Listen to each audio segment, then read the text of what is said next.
नमस्कार। आज नरेंद्र मोदी की सरकार को 3 साल पूरे हो गए। मोदी ने आज जनता को अपने 3 साल के काम का हिसाब दिया। नरेंद्र मोदी ने अपनी सरकार की उपलब्धियां गिनाई, आगे का प्लान बताया।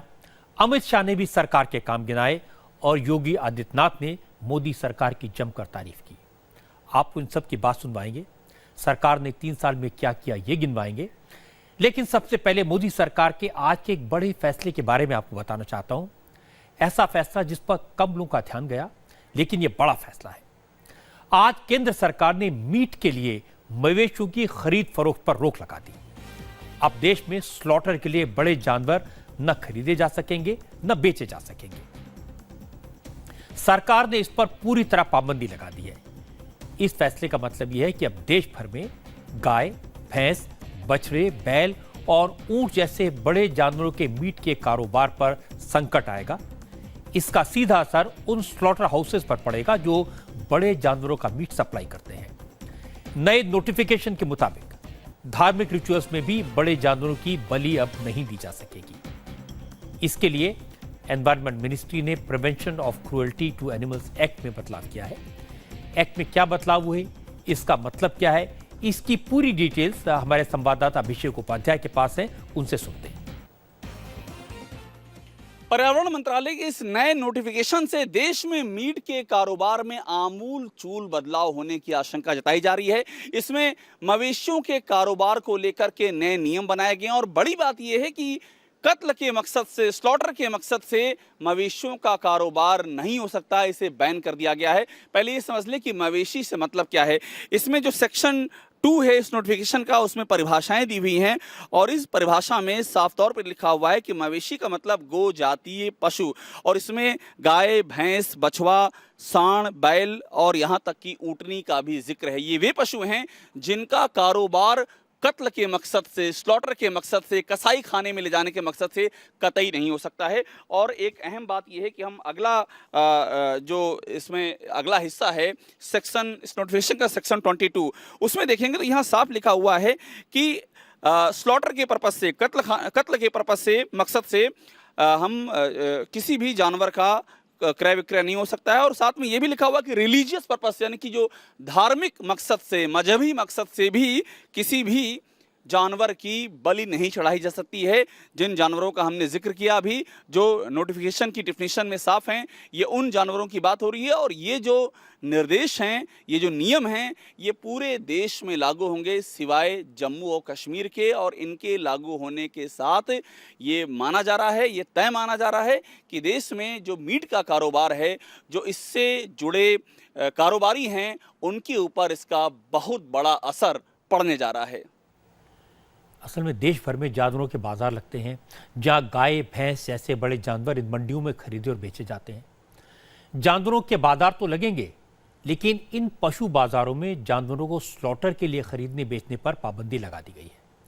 सरकार ने इस संबंध में जो नोटिफिकेशन जारी किया है, उसमें कहा गया कि जिन मार्केट में जानवरों की खरीद और बिक्री होती है, उन मार्केट कमेटी के सेक्रेटरी को यह इंश्योर करना होगा कि वहां किसी भी जानवर को स्लॉटर हाउस भेजने के लिए खरीदा या बेचा न जाए।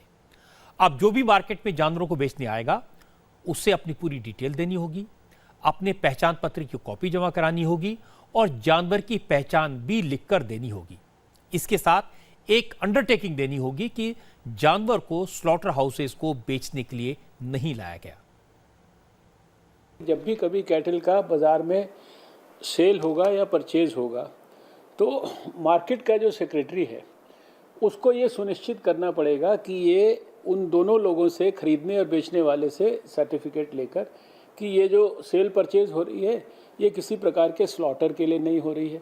तो मैं समझता हूँ कि ये कोई एबनॉर्मल बात नहीं है। भारत सरकार का कानून है, उसमें ये रूल बनाया गया है। और इसका मतलब ये नहीं कि कोई स्टेट्स की हम पावर ले रहे हैं, हम तो स्टेट्स को एनिमल वेलफेयर के लिए और ज़्यादा मजबूती प्रदान करने की व्यवस्था क्रिएट कर रहे हैं। असल में सब्जेक्ट स्टेट्स का है, लेकिन नोटिफिकेशन के बाद ये ताकत केंद्र सरकार के पास आ जाएगी, क्योंकि नोटिफिकेशन में साफ किया गया कि जनवरी के मेले में, माफ कीजिएगा, जानवरों के मेले में अब सिर्फ किसान ही हिस्सा लेंगे। वहां सिर्फ खेती, किसानों के काम के लिए और दूध के लिए ही जानवरों को खरीदा और बेचा जाएगा। पर्यावरण मंत्रालय के इस नए नोटिफिकेशन में एक बात समझने की है कि इसमें पशुओं के कारोबार पर रोक नहीं लगाई गई है।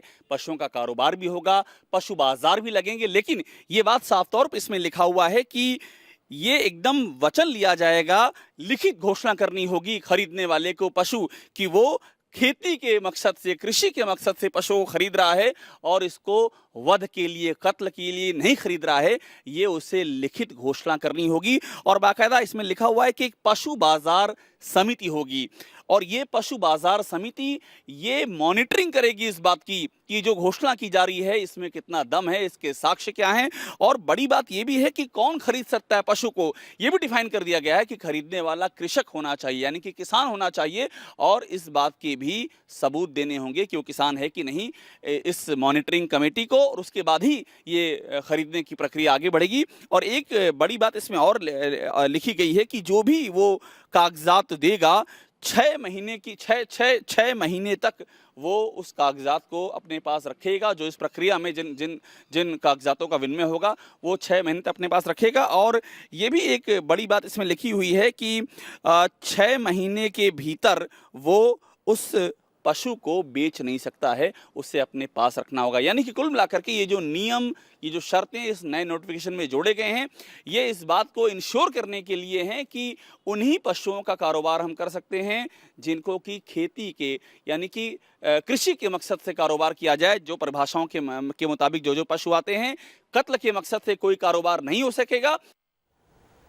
इस नए कानून में बड़ी बारीकी से काम किया गया है, एक एक प्रॉब्लम को समझा गया है। जैसे राज्य सरकारों के सामने एक बड़ी प्रॉब्लम थी, इंटरस्टेट गैंग काम करते थे जो बड़े जानवरों को दूसरे राज्य में ले जाकर काटते थे। अब इन पर रोक लगेगी। इंटरस्टेट जानवरों की तस्करी को रोकने के लिए जो नया नियम बना है उसके मुताबिक राज्यों